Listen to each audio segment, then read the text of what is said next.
I'm Schmelke Diamond, and this is Sorry, Not Sorry. Hi everyone, this is Schmelke, or as some of you may know me as Spencer Diamond, and welcome to Sorry, Not Sorry. This is our very first episode, and I am super excited to be here, and I hope you all are as well. So, a lot of you wonder what is the purpose of this podcast, what are we going to do here?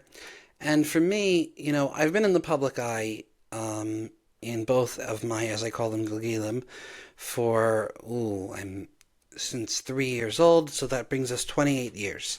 Some of that CPA brain should be working.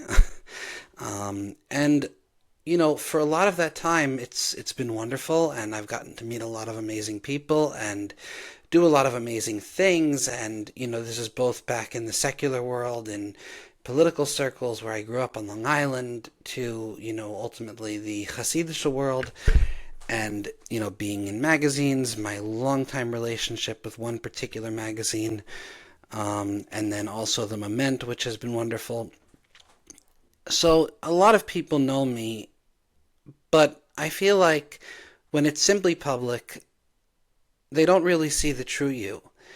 And I find that in a lot of communities, but I would say more particularly in our community, there has been a very long stigma of keeping problems to yourself, right? Of not sharing, of trying to present. And actually, I'm gonna walk back on that completely.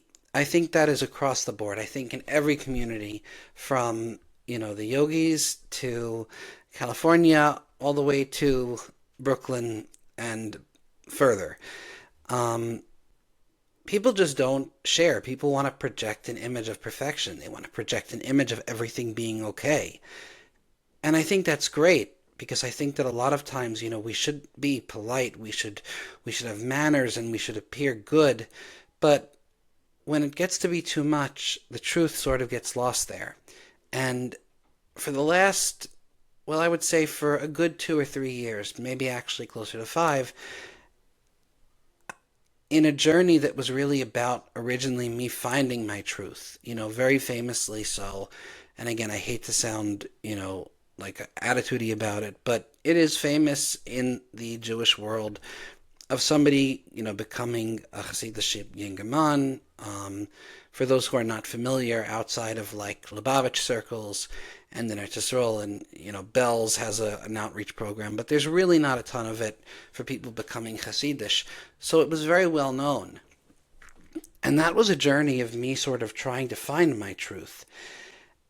And I felt that somehow or other that truth got completely lost and I wound up becoming somebody who I wasn't. And then next thing you know, a health crisis started unraveling, and a lot of you have seen me, whether through the interview that I did with Moment back earlier this year, or simply on the street, both in when I go back home to Long Island and here in Monroe where I live, I've been walking with a cane. And a lot of people want to know, what is that? And in the beginning, I would say, well, I have a problem with the foot. And certain people did tell me, well, just say you have a broken foot. Or, say it's a temporary thing. Say you have gout. And I've been very open to say, you know what? No, that's actually not going to work. It's a neurological disease, which we will get into right here. And this first episode is just kind of to introduce myself. So I guess I'll give a quick debrief of it. I am dealing with a disease called functional neurological disorder. And I know the first three letters are FUN, which is fun, but I promise this thing is anything but fun. It is basically a condition that comes from an unknown origin. A lot of things can cause it. We'll get into some of that, whether it be stress, trauma, and then just certain malfunctioning within the brain. And as the name states, the brain sort of stops functioning in the way that it should, right? Your brain is kind of the center of activity, the headquarters of the body, if you want to call it that. And in a normal brain, it sends out the right signals to the central nervous system, which, regulates your body accordingly. And it also sends out signals about walking normally and how to have the proper balance. And once FND kicks in, similarly to MS, multiple sclerosis, a lot of people are familiar with that disease, which is another horrible thing. And ironically enough, they both do very similar things. As one of my specialists kind of explained to me, with MS, it's the hardware of the brain that's damaged, right? You know, you show up on an MRI, there's lesions, there's scarring. Here, the MRI looks clean, mainly. Most brain MRIs, actually, if you'll take them, for someone who's considered relatively healthy, are going to have some scarring. But with this one, it could look very clean. So, but the software of the brain doesn't work. So I know that's really complicated and it's mumbo jumbo, and I would love to get into more of it, on a later episode, but that's kind of the basis of what's going on in my life. And, from 2023 onwards, sort of slowly, I started losing the ability to do the things that I really wanted to do. Somebody who was known for having this tremendous amount of energy to just run and come and go. And I remember actually when I was a booker in Shadichem, I used to love, I'd show up for Shabbos in one place and I'd be eating the Seder in 3 different places. That type of boy, out every Thursday night till I don't even know what hour, 3 in the morning. And I really hope to have some friends on this so that we can share some of those memories together. And I went to becoming somebody with no energy, and then losing the ability to walk, and losing the ability to think clearly. And, it's a very, very scary process, but it sort of makes you regroup and kind of look around and say, wait, hold on. My world is basically crashing around me, so where does that leave me? Do I just kind of let this get the best of me, or do I now have the opportunity, because I have nothing to lose, to actually speak up and fight back and know my truth? The truth is something that I think a lot more people have a hard time with than a lot more people struggle with it than they'll admit. I spent 7 years of my life living in the interesting city of Borough Park, where I do not think the truth was something that was very valued. And I mean, not in my Satmar community. I love them, but we will definitely get into that. And I'm also going to say one thing, which is, I know that some of you, especially those who may not necessarily live within the same community as me, are going to wonder, well, how's this podcast going to go over? Is it going to be allowed? Is it going to be accepted? And the truth is, I have asked sort of informally, and I've put feelers out there, but if for some reason this violates the rules of where I live, then I have to stop it. And that's because, again, looking at myself truthfully, I could be a rebel. Sure, I could be a rebel. I mean, there are people who like to fight. There are people who enjoy to fight. But one of the things about becoming Hasidish for me that was really important, and that I felt in a way most drawn to, is because I didn't grow up, even though I grew up in a very, very strict society, it wasn't a society where there was any kind of kinsmanship. To be a Husid and to belong to the dynasty of wherever you belong to, right? Satmar, Lubavitch, Belz, blah, blah, you're accepting that something is bigger than yourself.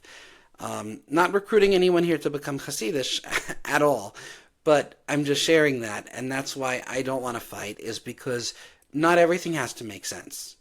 Anyway, back to this. So on our podcast here, it's going to be a lot of me talking. There are going to be some stories that I am not comfortable sharing, but I think need to be shared.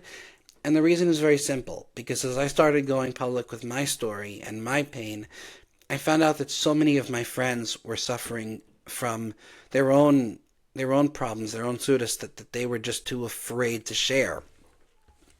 It's a very frightening thing when somebody, especially like a neighbor or a very close friend, who you think has this kind of like spectacular, magnificent life, and you find out that they are in immense pain, whether it be with a child, whether it be business, any kind of thing, a mental health issue. And I kept thinking, why couldn't we have just been there for each other, right? Why does it have to be so alone? And I don't expect everyone to run out with I'm struggling with this or that kind of stuff. But if I can share my stories and maybe embarrass myself a drop, but make one less person feel alone, and at the same time be able to speak my truth when so much of my life has played out in the public eye. And the thing with the truth is that when you've been in the public eye for as long as I have, as I've said before, over 25 years, you sort of start to blur the lines in your own head of, what is your identity? And you get lost kind of in this picture of yourself. I when I started doing this podcast and I started the logistics behind it, I could not decide if I wanted to use Spencer, my English name, or Schmelke, which is the name that everybody calls me here. So I decided to use both for now because really, as much as I want my community to listen to this and support it, and I really hope that you all do and like it, there's that recovering people pleaser in me. I also want people from my professional life, my family, if they won't kill me for this, my family friends from growing up to listen to this, because I think that these messages, the theme of healing, the theme of truth, of unity, of strength, those things are global messages. Those are global ideas that everybody can take from. But, back to the name, the truth of it is my real Jewish name is actually not Shmelki. My real Jewish name is Shmuel Hillel. And I was given that name at my bris, and when I had become from, in my late teenage years, it was through Chabad, who I love dearly, and I actually hope to get some of those people on here. The push was very strong in the Balt Shiva yeshivas over there to really use your Jewish name because, it's a known thing that in our religion, using your Jewish name is the essence, your name is the essence of your soul, right? And that's something that you want to be proud of. But Shmuel, which was how it was pronounced back in those days for most of my life, but there were just too many Shmuelis walking around. And don't get me wrong, I love my Shmuelis, but I didn't want to be one of them. I always wanted to be special. I didn't want to be one out of a million. And, Shmulik, no. That's like a TSA no-fly zone. So I asked somebody, what is the Yiddish name for Shmuel? And once I got to Satmar, I found out that it would be pronounced Shmuel, which is actually a lot cuter than Shmuel. But still, too many of those walking around also. And somebody told me, well, the Yiddish name for Shmuel is Shmelki. That's the nickname. So it stuck, and I like it, and I use it. But I will probably drop the English name at some point in the title, but my point is to say that it's very easy to lose yourself. You're writing. I was a writer. And even though I'm very, very proud of a lot of my work that was published by the Jewish publications, that goes through a lot of levels of approval. And sometimes I'll look back on things and say, that doesn't sound like me. The person writing those articles sounds like a really great guy who I'd love to be friends with. It's just not me. And your voice kind of becomes taken over by two or three voices. And that can be very, very consuming because the public reads it and then they have this perception of you and then you're not that person. And then you also wonder, well, did they only like me because they thought I was that person? So, for me, this is extremely freeing. Sure, it's embarrassing at times, but I want to share my journey, and I also want to share out of gratitude some of the amazing people who have helped me get to this place in my journey where I am ready to talk, and who have helped me find myself. I have a certain thing, people call it balbatish, and some of the, shall we say, Yunchi people would call it materialism, that I'm known for liking really beautiful things. But it's not really about that. It's that I like everything around me to inspire me, and that includes my living space or anything really, my career, but that also includes my friends, my rabunim, my people. And I have been so lucky in this world to have met such amazing people. friends who were there for me when I least expected it. And I've also met people who I wouldn't wish on my worst enemy. Okay, maybe I would, but people who I would stay away from at all costs. And yet at the same time, I wouldn't say that I'm grateful to them, but I learned from them. So, maybe we'll do some Q&As on here. I will be telling kind of the backstory of what happened.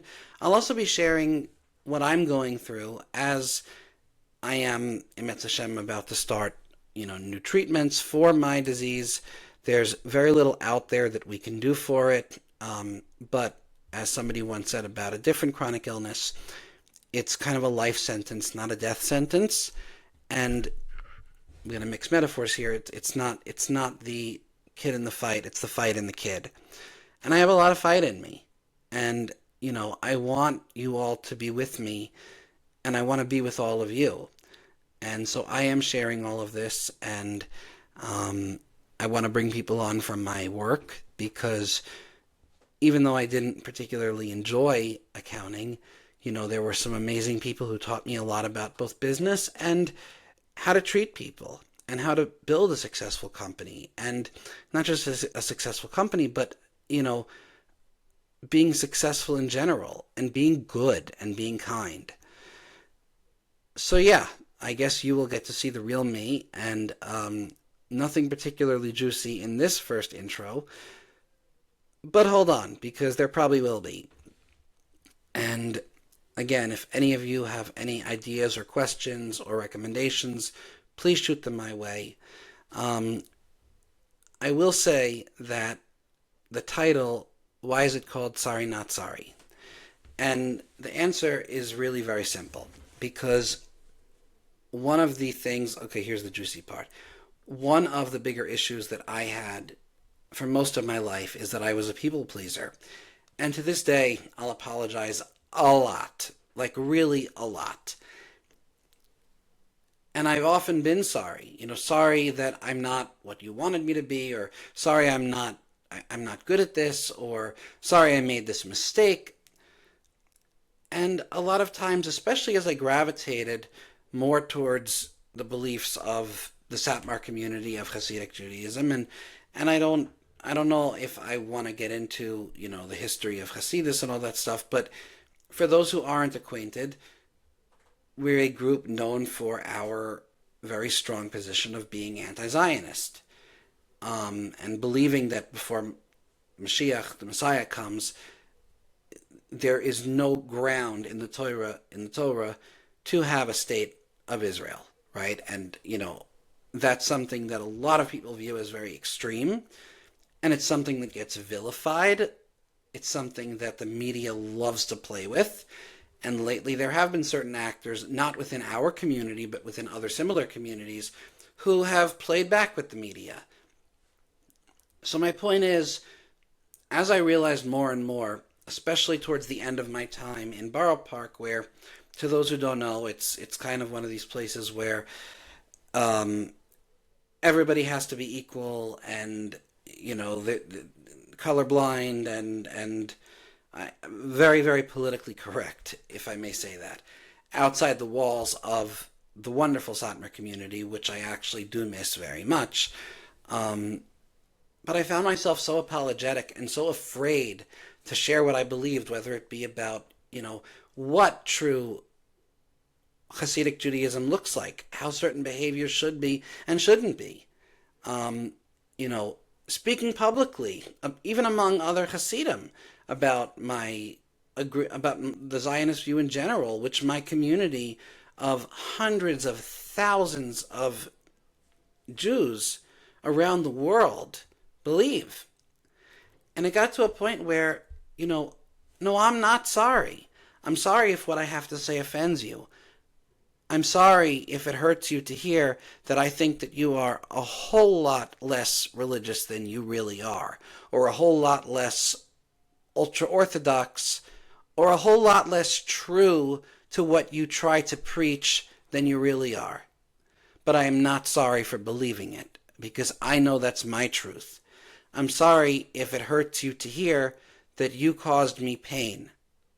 I'm sorry if it hurts you to hear that by you trying to stroke your ego which is something that we very well may get into, of something that really did affect me very, very deeply, of a person who probably had good intentions, one of these sort of, would-be askunim, and wound up doing more damage than anybody could have possibly done.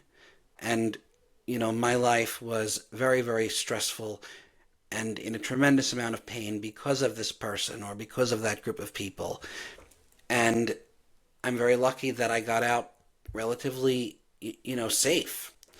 But I had to build my own safe space, and I had to fight for myself. And I'm not sorry for talking about that. So that is Sorry Not Sorry.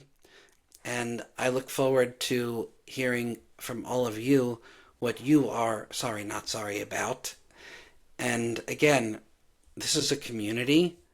This is about laughter and tears, and, you know, um, this is about Gucci, and this is about davening, and this is about all kinds of things and all the whole picture of life, not just one little piece of it. So please come with me. It's going to be a wild ride, and I look forward to the next one. I know this is now probably Chol Hamoed, so if it still is, have a Kusher and Freilich and Pesach, and if it's afterward when this airs, I hope everyone had a phenomenal Yom Tif, and can't wait for the next one.